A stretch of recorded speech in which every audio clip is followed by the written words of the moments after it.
सभी धर्म की आत्माएं, सभी धर्म पिताएं, सभी देवी देवताएं एक निराकार ज्योतिर्बिंदु परम पिता परमात्मा को ही स्वीकार कर रही हैं। ओम शांति। परम पिता परमात्मा की परम सत्ता को विश्व की सभी आत्माओं ने निराकार ज्योतिर्बिंदु परमात्मा के रूप में स्वीकार किया है। तो आओ आज इसके बारे में समझते हैं चित्र के माध्यम से। तो यहाँ हम चित्र में देखते हैं कि सभी धर्मों को भारतवर्ष में चारों ही दिशाओं में एक निराकार ज्योतिर्बिंदु परम पिता परमात्मा शिव के रूप में आराधना की जा रही है। तो यहाँ हम देखते हैं कि अमरनाथ में शिव की ही पूजा है और रामचंद्र जी ने भी युद्ध में जाने से पहले युद्ध में विजय प्राप्त करने के लिए निराकार ज्योतिर्बिंदु परमपिता परमात्मा शिव की ही आराधना की। यहाँ हम देखते हैं कि जिनको हम शिव और शंकर हम एक ही समझते आए, लेकिन यहाँ दो चित्र हमारे सामने हैं। एक साकारी मनुष्य देवत्व रूप में है और दूसरा निराकार पिंडी रूप में है। तो शिव और शंकर अगर एक ही हैं तो क्या शंकर जी स्वयं ही स्वयं की आराधना कर रहे हैं? तो यह एक सोचने का विषय है। तो निश्चित ही शिव अलग हैं और शंकर अलग हैं, क्योंकि शंकर भी किसके ध्यान में पूरे टाइम हैं।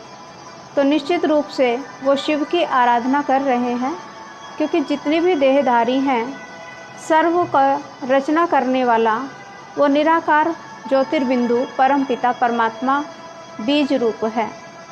तो यहाँ हम देखेंगे कि जो श्री कृष्ण जी हैं गोपेश्वरम में श्री कृष्ण जी ने भी शिव की ही आराधना की है। तो इस तरह से हम देखते हैं कि भारत में जो भी देवी देवताएं हुए सभी ने शिव की ही आराधना की है और अपने अपने कार्यों में सफलता प्राप्त की है।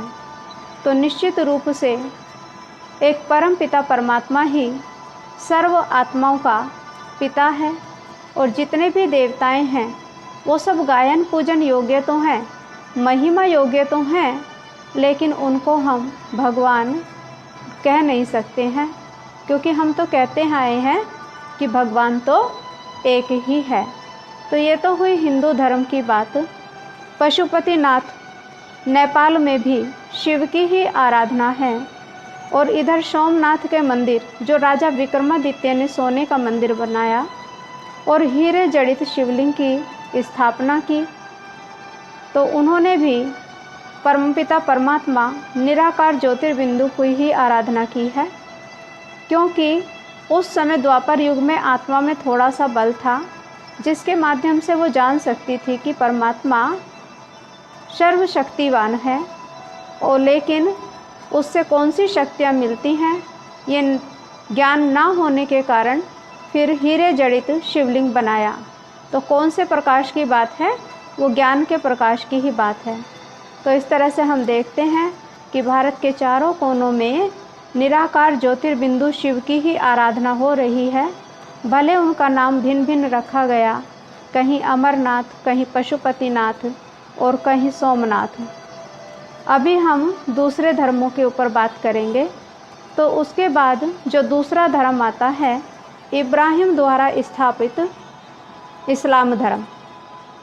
तो इस्लाम धर्म में भी कहते हैं वो मक्का जाते हैं और मक्का में जाकर वो क्या करते हैं, तो बताया जाता है कि वहाँ पर भी जो उनके भी कई देवता थे, जब उनका आपस में झगड़ा बढ़ा तो एक परम पवित्र पत्थर ऊपर से गिरा जो देखने में बिल्कुल ज्योति स्वरूप ही था और बहुत ही चमकता हुआ था, जिसको संग अस्वद या नूर इलाही कहा जाता है।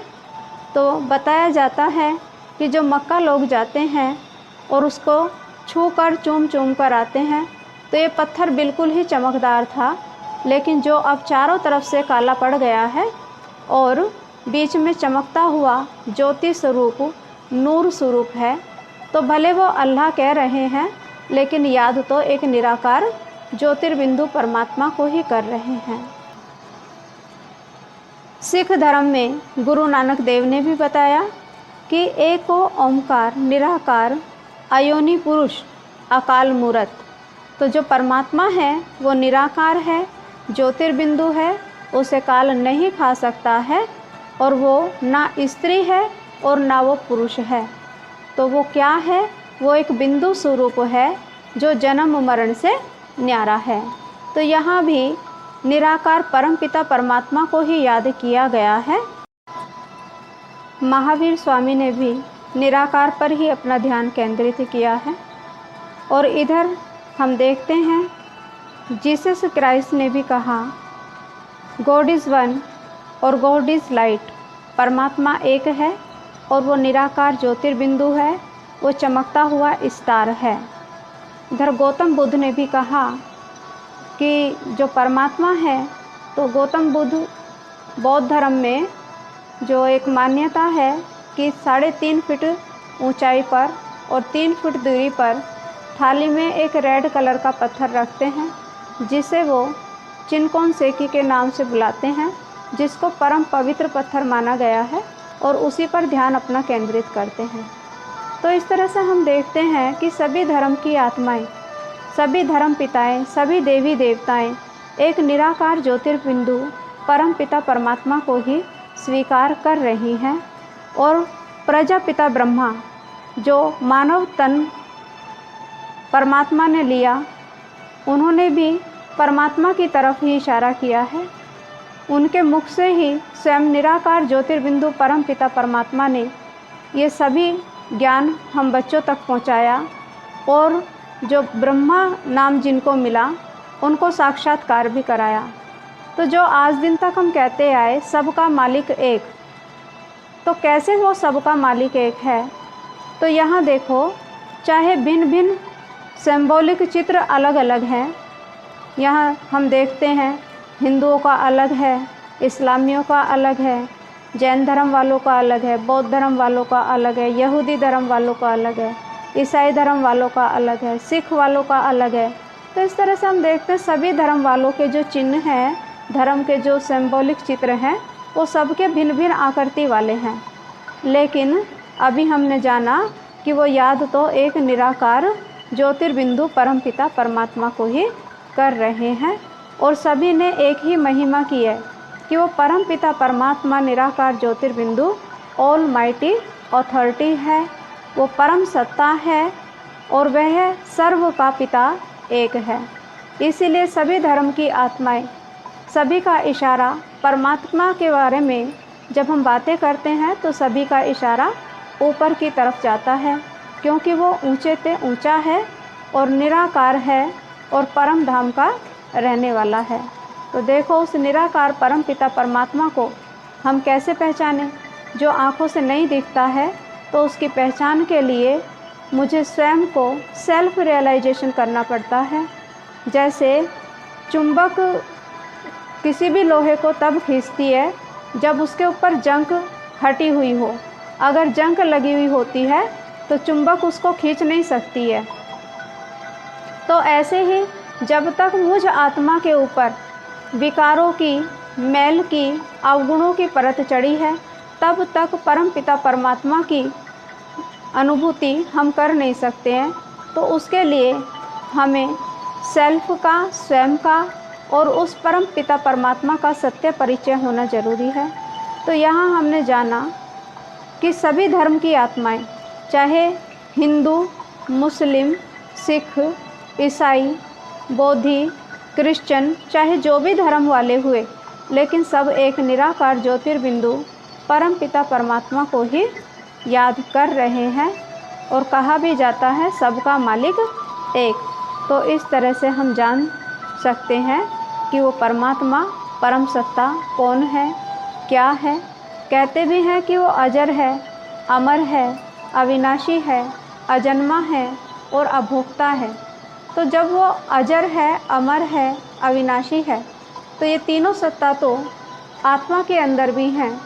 तो आत्मा और परमात्मा, कई लोग कहते हैं कि आत्मा और परमात्मा तो एक ही हैं, लेकिन आत्माएं अनेक हैं, जितने भी देव आत्माएं हुई, हम कहते हैं देव आत्माएं, माना जितने भी देवताएं हैं वो भी क्या हैं, वो भी एक आत्मा हैं। जितने भी मनुष्य हैं, हर जीव के अंदर एक आत्मा है, हर जंतु के अंदर एक आत्मा है। तो आत्माएं तो अनेक है।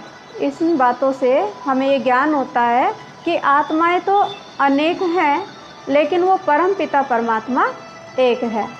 क्योंकि किसी को हमने देवता कहा, किसी को हमने धर्म पिता कहा, किसी को हमने पिता कहा, किसी को हमने गुरु कहा, तो ऐसे वो सब आत्माएं अलग अलग हैं, लेकिन परमात्मा एक है, जिससे हम सभी संबंध अपने जोड़ सकते हैं।